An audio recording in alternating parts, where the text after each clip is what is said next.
Hey everybody, it's Irene with BrainStormAcres, and this morning I'm going to take you for a little tour of the greenhouse.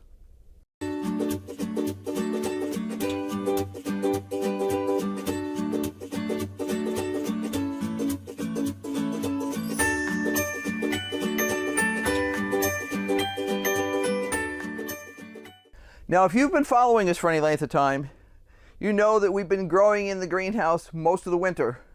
Some of it successful, some of it not. But now that our weather has eased up a little bit, crossing fingers on that one, things are really starting to pop, and the big thing is the day length is longer, which means that even if it's cold at night, we can still get the plants to grow a lot better. So let me take you around and I'll show you what's going on. I'll start you off on the north edge of the greenhouse. Now these are our peas. There's some frost damage in here because we had such cold weather this winter, but there's also some very successful stuff going on right there. We are starting to get some real pea pods in here. I don't expect a huge harvest off of this. It's mostly kind of a for fun thing, but there's nothing like fresh peas, nothing. So we're going to enjoy them as they come off, and the only thing is I have to kind of poke through to figure out where they are, but that's okay. I can do that. I can take the time. And we've got quite a few small ones like that coming on. There's another one. And some more flowers and stuff. So yeah, we're going to just enjoy those. I told Henry yesterday that I had discovered, I actually kept it a secret for a couple of days. Shh. But I told Henry yesterday that there were some small peas growing in here, and I showed him when he came in to visit. So these are the kohlrabis. I have pruned out a couple of the kohlrabis because we ate them, and I pruned out a couple of the others because it was obvious that they had been too crowded and they just were not going to grow correctly. Now you can see we've got some nice kohlrabi bulbs down in here, and I've already replanted a different kind yet again in another location. So I will be, these are Terek, which we've planted a million times, so we know that they're super good.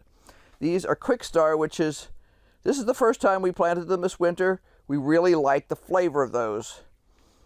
These are Purple Vienna, and so far we have actually not had any come off. There are a couple in here that are getting large enough to eat. We just want to see what the difference in flavor is. We are not the kind of gardeners who have to have fancy colors to our vegetables. What we are concerned about is quality, flavor, that sort of thing. So that's what's going on there, and I'll show you the other kohlrabis in a couple minutes. This is our old spinach bed. Now, when I say old, I mean this was planted back in November, and it is still going.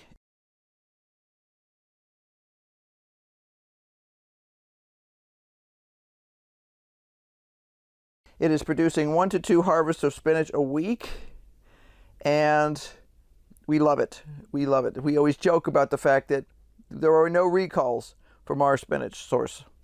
Now, I will be watching as these leaves become more and more pointed. It means that they will be getting ready to go to seed. So they'll be doing what they call bolting, which means going to seed. So the pointier these gets, that tells me that the plant is getting ready to set seed, but not yet. So we've still got probably, I'm guessing, at least 2 more weeks of harvest on these. They are slowing down a little bit. They have been refertilized and things like that, but they're just getting old. So we expect those to check out for the last roundup at some point. I already have 2 other batches of spinach, which you'll see later, planted. This is our old Brussels sprouts. We have only gotten a couple of Brussels sprouts off these. These plants were badly stunted by the cold, and we probably didn't fertilize them quite enough either because we're still learning how to grow them. So the new ones that are coming on are being much more heavily fertilized. There are a few radishes down in here. In fact, that guy's big enough. We could pick him up, but I'm letting them get a little bit bigger. What I did is interplanted, so there's plenty of space between the big plants for the little plants to grow, and then when you harvest the big plants or you harvest the little plants, you know, it works out. Now, this was our old emerald crown broccoli plot. We picked the last of the broccoli about a week ago, and the radishes that were underneath have been allowed to grow. Some of them are big enough to pick now, some are not. I will leave this bed until I need it, basically. I'll just keep watering it. And when I decide that I need it more, it's more important for something that needs to be potted up, then this will go away. This is an empty bed. It was one of the pots that was used for growing sweet potatoes last summer. And it has been cleaned up, refilled with dirt, and it is waiting for whatever we decide to plant in it. I'm not sure what we'll plant in it. We might actually plant potatoes because I have some nice potato plants growing in the seedling area, but we'll see. Stay tuned. These are tiara cabbage. They were, I think these were started February 2nd. Not sure, have to check. But they have been potted up out of their seed spots and they're doing well. Actually, these were not the 2nd. These were later in the month, I think the 15th. This was a Atlantis bed, which was mini broccoli. The radishes that were underneath are, most of the bigger ones have already been eaten out. And there's just a few little scraggly ones in here. I will probably just clear this. We're having some problems with thrips in the greenhouse, and I need to spray everybody.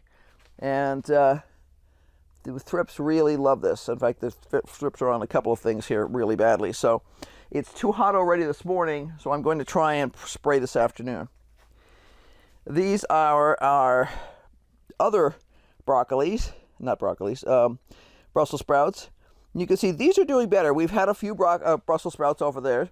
Most of the radishes have been picked out from underneath there. There's just one little guy left over here. He's a little shaded. I could actually cheat a little and spin him around so that he can get, I spin these sometimes so that they get sun from different directions. And see, that'll give the little radish some more sun. And I always pull off any yellowing lower leaves, and they'll go out in the trash. These are candy onions. I started those from seed last year, and they're growing up pretty nicely in here. They had a stack of radishes in the middle. Those have all been eaten out. This is the bed that Henry did as a lesson on beginner gardening stuff. This is spinach and this is radish. The spinach, we had our first salad from the other day, and super yummy. And these radishes, we've eaten out all of them except for just a few. He wanted to allow a few of them to get extra big so we could try roasting them. So I've got like 4 or 5 in here that are getting bigger, and sometime probably in the next week or so, we'll pull those and get them set to be roasted. This is the newest spinach that I had started from seed. I did not transplant these. I don't normally transplant spinach. I normally just direct seed them. And you can see they're now getting their true leaves. This is the original. Let me see if there's any. These little guys here are the original leaves that come up with your plant. Pretty much, I don't want to say all plants look alike because they don't, but pretty much they're a little difficult to tell what the names of the plants are just by those 2 leaves. But these are true leaves. So once the true leaves come on like this, then I start fertilizing it and giving it a bit more get up and go. Staying in the center, these are tiara cabbage. This one is left over from a previous batch, but it was very crowded. And the minute I pulled the other guys out of there, you can see it's quadrupled in size. It's doing really well. It's actually starting to form a head in here. So I'm hoping, let's see, I'm hoping next month this time, we'll be eating a nice tiara cabbage. Tiara is a personal size cabbage, as they call it. It only gets about 6 inches in diameter. Super tight, super tender, really good. We love coleslaw made from it. So we're really looking forward to that. And you can see it's got other sizes coming behind it. This bed over here is not labeled. No. Okay. That's terrible. It's a brassica. Oh, there it is. I was going to say, I knew it had to have a label. I try never to not label. These are Atlantis, which is a mini broccoli. And they were just little bitty babies when we planted them in here, but they're doing really well. You can see they've started to elongate a little bit and stuff like that. And we're hoping for some mini broccoli off these guys in probably another month. These are Jade Cross. Those are Brussels sprouts. You'll notice that all the leaves on these brassicas have a very similar form to them. So that's one of the reasons I label. So these are Brussels sprouts. We're trying to get them going again. I need to hit them with fertilizer this weekend, and we'll see what happens. These guys are Emerald Crown. Those are full-size broccolis. And again, well, they're doing super well. They're growing like weeds, and I just need to give them some fertilizer. This bed over here, this is a tiara cabbage, which is the same as these guys, but these three are Pak Choi. We ate the ones on that side, and they were so good. This is my King Choi, I think it is, and from Johnny's. We chose that particular variety because it is super resistant to bolting. It has a lot of heat tolerance and cold tolerance. One of the problems that you need to be aware of with Pak Choi is that some Pak Choi requires very strict temperature regulation when it is transplanted. So for instance, if it might only have a 10 degree or 5 degree swing where you're allowed to have a variation, and I'm making up the numbers here, but it's something like, I don't know, 60 to 65 degrees, and they want you to keep it that way for like several weeks after you've transplanted. I don't have that type of temperature control capability, so not even in the house. So we chose this variety specifically because it is temperature tolerant. If the temperature gets hot or cold or whatever, within a couple of weeks of it being transplanted, you don't have to worry about it instantly bolting. These are Mokum carrots. These are old seeds, so we did not expect a huge turnout, but we have 24 plants in there, so that's not too bad for old seeds. We are trying to use up some of our old seeds. We don't want to have stuff sitting around that we're not sure if it'll work or not. This batch here, this side here is Hercules, and this side here is Purple Haze. So that's going to be interesting. I've not grown purple carrots before, so we'll see what we think of them. I'm hearing good things from some people, but, you know, you hear lots of things. So I want my own opinion. These are rutabagas. Our rutabaga crop this winter was not a success. We wound up with, we're not sure whether it was a boron deficiency or whether it was just the cold and freeze cycles, and it could very well have been a combination of the two.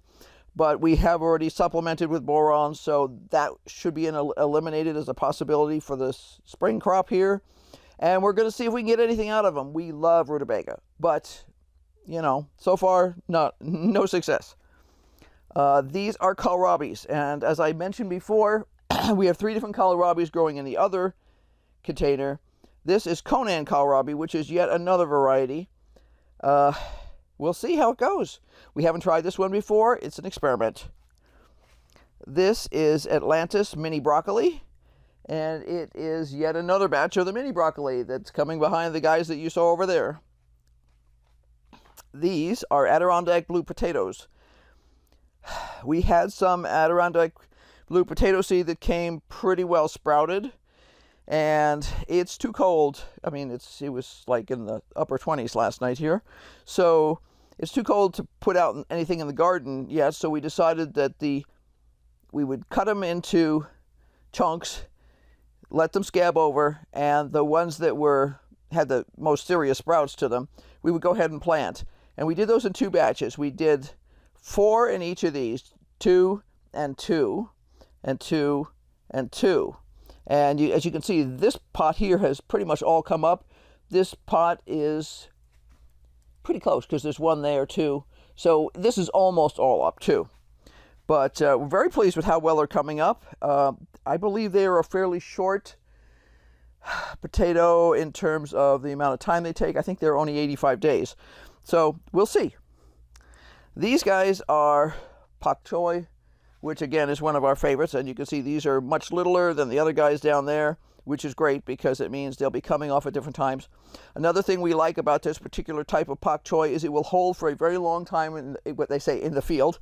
In other words, if you're a farmer and you're growing this stuff for market, if something happens and you can't get to market for some reason or there's no demand, you can hold it for a week or more in the field and you're not going to lose the plants. Some types of Pak Choi will bolt, these won't. I mean, I've had them bolt, but they take a long time to bolt. So, very cool.